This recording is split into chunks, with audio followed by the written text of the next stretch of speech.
Jadi ringan sama dijinjing, berat sama dipikul, itu akan tercipta sendiri. Iya. Ini mamanya bercerita sama RT, RW, lurahnya berkomunikasi dengan masyarakatnya. Termasuk nanti teman-teman di media bantu masyarakat itu. Iya.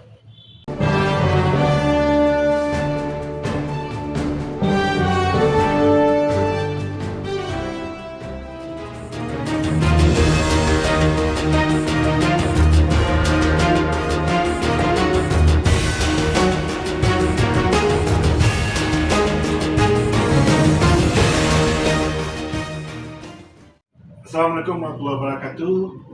Kembali kita berjumpa dalam podcast Suara Hewan. Setelah sekian lama kita berpisah, hari ini kita bertemu kembali dalam podcast Suara Hewan ini. Dan kita telah hadir Bapak Sarwil Ahmad. Assalamualaikum Pak. Waalaikumsalam Bu El. Sehat, gimana kabar? Tahun baru ya. Tahun baru, Pak. Tahun baru. Baru ya. Baru Pak. ya. Beliau adalah salah seorang anggota DPRD RI bersama kita, dan saat ini kembali mendapat amanah dari masyarakat untuk menjadi wakil rakyat, sekaligus juga nanti mengakomodir seluruh kepentingan dari masyarakat kita. Insyaallah. Bapak, hari ini kita bicara tentang lembaran baru yang tinggi tahun 2025. Iya. Ini juga sebentar lagi akan masuk ke lembaran baru juga ya Pak ya. Iya. Lama lagi ya Pak ya. Iya. Nah, bagaimana kira-kira Bapak melihat Bukit Tinggi di depan Pak? Nah, berkaitan dengan lembaran baru itu, apa mungkin yang perlu kita perlu perbaiki? Apa mungkin perubahan yang mesti dilaksanakan di kota? Iya. Baik, Bu El. Ke depan itu kita berharap ke masyarakatnya lagi. Ya. Masyarakatnya lagi, kita pengen masyarakat jadi utuh menjadi masyarakat itu sendiri. Jadi masyarakat punya program, daripada kegiatan-kegiatan program mulai dari kecamatan, RT, RW, suatu kelurahan, mereka harus berebut punya programnya. Jadi mereka seperti itu bukan daripada mereka.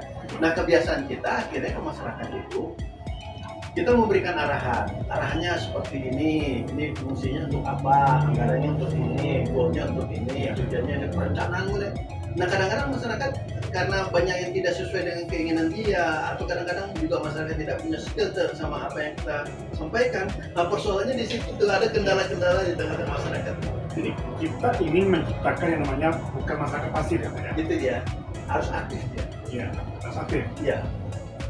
Munculkan inovasi-inovasi atau potensi-potensi yang ada di wilayahnya. Iya, masing-masing. Termasuk juga Bung Ed sama teman-teman di media. Ya. Lihat masyarakat, ketika masyarakat punya ide, punya apa segala macam, kejar masyarakat, difasilitasi mereka, diiring mereka, karena untuk kepentingan mereka sendiri. Dan itu untuk kepentingan kita berharap juga nanti sama teman-temannya ada di media, di pers segala macam. Ayo, segala sesuatu yang kita sudah berikan ke masyarakat kontrol. Sudah sampai di mana tuh? Kapan perlu bagi masyarakat yang memang menjalankan kegiatan-kegiatan benar dan tepat, kasih reward dia. Rewardnya macam-macam. Yang butuh dukungan dari pihak luar juga. Iya, itu dia. Jadi fungsi lurah, RT, RW, kader-kader, kelompok-kelompok yang ada di masyarakat, terserah kelompok apa aja, yang penting kelompok itu termasuk di dalam kegiatan di kelurahan, itu sebenarnya yang penggerak ekonomi masyarakat itu sendiri. Karena kita melihat potensi Bukit Tinggi ini Pak ya, sebenarnya selama ini Pak, itu kuatnya kan di UMKM, kuatnya di sektor wisata gitu kan. Nah, itu mungkin yang belum tergali secara total ya, secara global. Ini bagaimana itu? Ya, memang benar. Dia belum tergali secara frontal, masih sifatnya kedaerahan, lokal. Tapi ketika mereka kita ajak untuk berinteraksi, saling bersinergi, mereka belum terlatih di situ. Dan mereka belum bisa menciptakan suasana itu dalam tingkat yang lebih besar ya Pak ya? Iya, belum. Seharusnya harus karena kuatnya suatu wilayah, suatu daerah, mereka harus mempunyai unit-unit gabungan-gabungan dari mereka itu. Bukan kelompok masyarakat yang secara internal itu sendiri. Internal jadinya mereka tertutup dan tidak mempunyai tidak mempunyai kebuatan eksternal. Misalnya kita punya produk apa UMKM, kita bisa jual ke daerah yang lain, atau di daerah yang lain punya produk apa bisa jual ke sini. Nah, simbiosis ini yang harus kita masyarakatkan nanti Bung Her. Harus simbiosis, saling menguntungkan, saling apa. Jadi nanti tidak ada pola, pokoknya setiap kampung, setiap kelurahan, dia polanya selalu wirausaha dari dia untuk dia. Tapi bukan berarti menjadi masyarakat manja ya Pak? Jangan, itu bahaya buat mereka sendiri, bahaya buat mereka karena tidak berkembang. Kalau masyarakat manja segala macam itu kan mereka yang difasilitasi segala macam, tapi tujuannya tidak jelas, hasilnya nggak jelas. Yang penting kalau dia ada mulu segala macam itu harus fasilitasi, tapi dia tidak memproduksi apa yang dia keluhkan itu. Mereka jadi masyarakat konsumtif tapi bukan produktif. Iya, itu dia. Itu ya, yang mungkin menjadi persoalan selama ini ya. Mereka dimanjakan dengan fasilitas ini segala macam gitu kan. Akhirnya mereka pun ya dari hanya yang dihabiskan adalah tapi tidak bisa menghasilkan. Iya. Jadi kepengen nanti satu hari mungkin ini anjuran ya. Kawan-kawan di pers yang sifatnya yang dialog dengan masyarakat itu harus dibuatkan. Bukan dengan kami ini.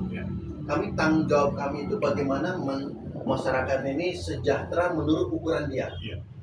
Menurut ukuran di kampung. Saya misalnya, contoh, kalau masyarakat kita latih untuk bikin sabun, memproduksi sabun, kenapa harus beli sabun ke? Tidak salah kalau dia beli sabun kayak yang apa, tapi kalau dia produknya dari dia, apa yang dari dia, kenapa nggak di situ? Kalau masyarakat misalnya dia punya warung kecil-kecilan, tapi namanya PKK, kenapa dia nggak belanja di situ? Terus kalau masyarakat ini punya produk segala macam, saya punya UMKM hari ini, mudah-mudahan tahun depan juga ada hasilnya ya. Jadi setiap lebaran tuh dia tidak perlu beli kue lagi ke pasar, tapi orang kampung itu sendiri yang bikin. Soalnya saya pernah perkirakan ada satu daerah, dia punya kakak 700. Biasanya kalau mau lebaran, itu mereka mengeluarkan uang untuk kue, untuk 3 hari lebaran itu sendiri, dia mengeluarkan minimal itu 500.000. Nah kalau kakak satu RW 700 beli kue keluar daerah, ada di RW uang itu terbuang keluar itu 350 juta. 700 kakak beli keluar kali 500.000, ada 350 juta. 350 juta uang. Ya 350 juta uang itu kebuang. Kenapa tidak dibikin sama kampungnya saja, PKK-nya saja, lalu beli di situ? Jangan berpikir kuenya mereknya si Anu, tetap aja sama-sama rasanya sama. Kuenya siapa bikin beras sama rasanya. Kan untuk melepas 3 hari itu. Dan satu kampung kalau dapat kuenya itu sama semua. Tapi uang yang ada di kumpulan itu kan dia punya, di RW nanti punya sekretaris sendiri, bendahara sendiri. Nah ada untung di situ. Nah untungnya ini untuk kebutuhan anak-anak kemenakan kita. Kalau kata padi dia mahal, ya bantu dari situ, laba yang dari itu bantu. Kalau dia anak-anak ibunya perlu uang sekolah, beli sepatu, terdesak, mengapa dia harus pergi ke rentenir? Pergi pinjam di situ, ada lumbungnya di kampungnya dia. Hanya walaupun Anda mau tertentu ya Pak ya, itu kita tidak harus tidak semangat lagi. Karena kita sudah punya kas yang berasal dari mereka untuk mereka sendiri. Nah kalau kondisi-kondisi ini jalan, saya yakin masyarakat itu sangat akrab sekali di situ. Dan jadi ringan sama dijinjing, beras sama dipikul, kita sendiri. Ini mamanya bercerita sama RT, RW, lurahnya berkomunikasi dengan masyarakatnya. Termasuk nanti teman-teman di media bantu masyarakat itu.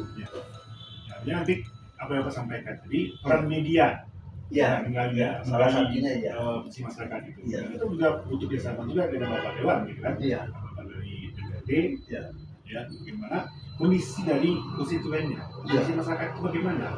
Apa yang perlu kita angkat, apa yang perlu kita gali, apa yang mungkin perlu kita ekspos. Mereka seperti itu mungkin polanya.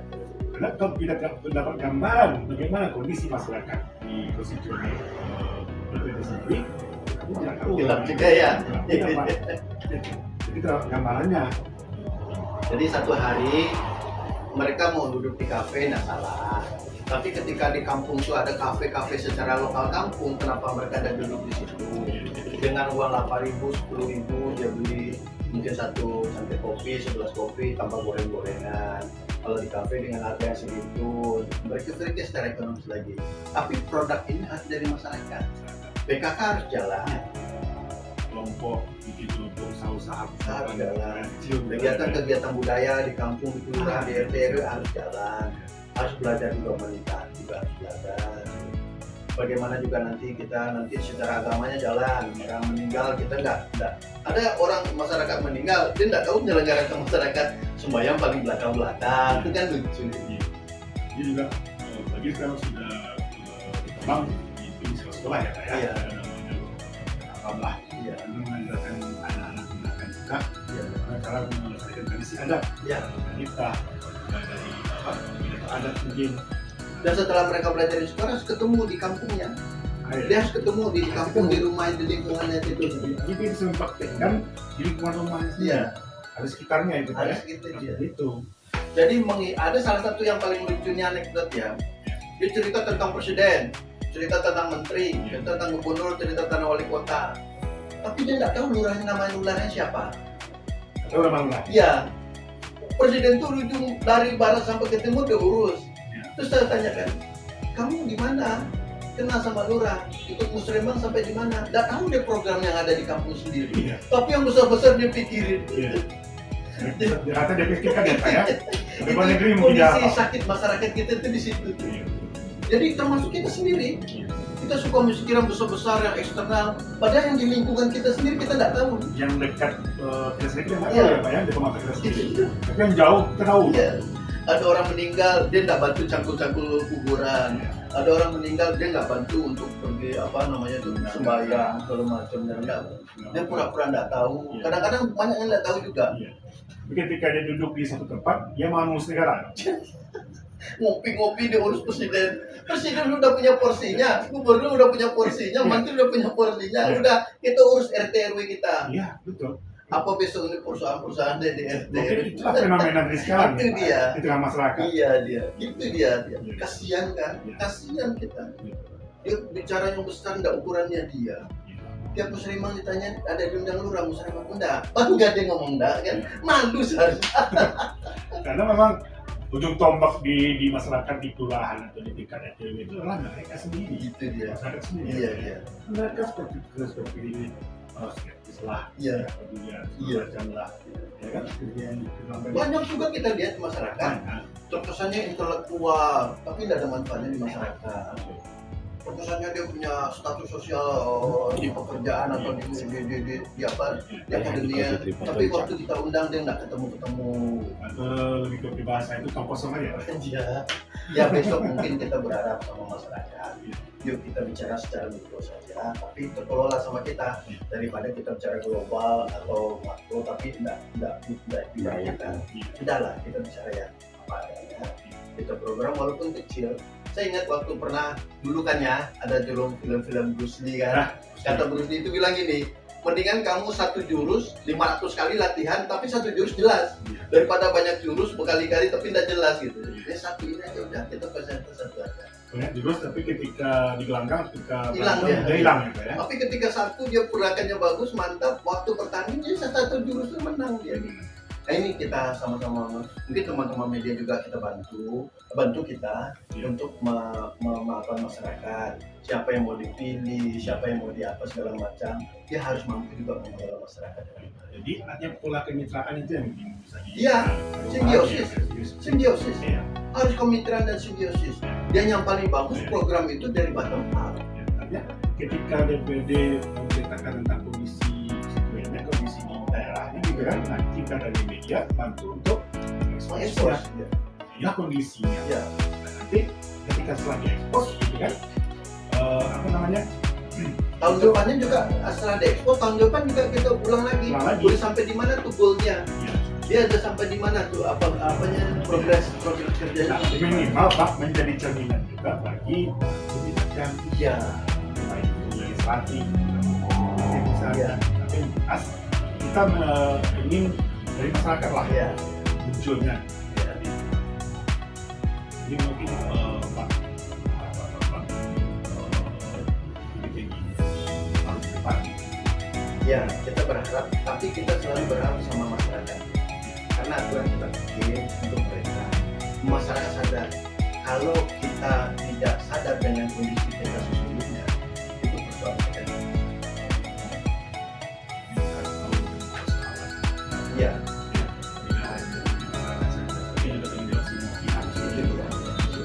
semua ini harus ya. Terima kasih Pak Billy. Sama-sama. Ini semoga apa yang kita sampaikan ini bisa menjadi motivasi ya, khususnya bagi pemimpin daerah yang terdepannya. Ya, Pemimpin daerah yang kompeten. Terima kasih banyak ya Pak ya. sama-sama ya. Oke, terima kasih. Sekian, assalamualaikum warahmatullahi wabarakatuh. Waalaikumsalam warahmatullahi wabarakatuh.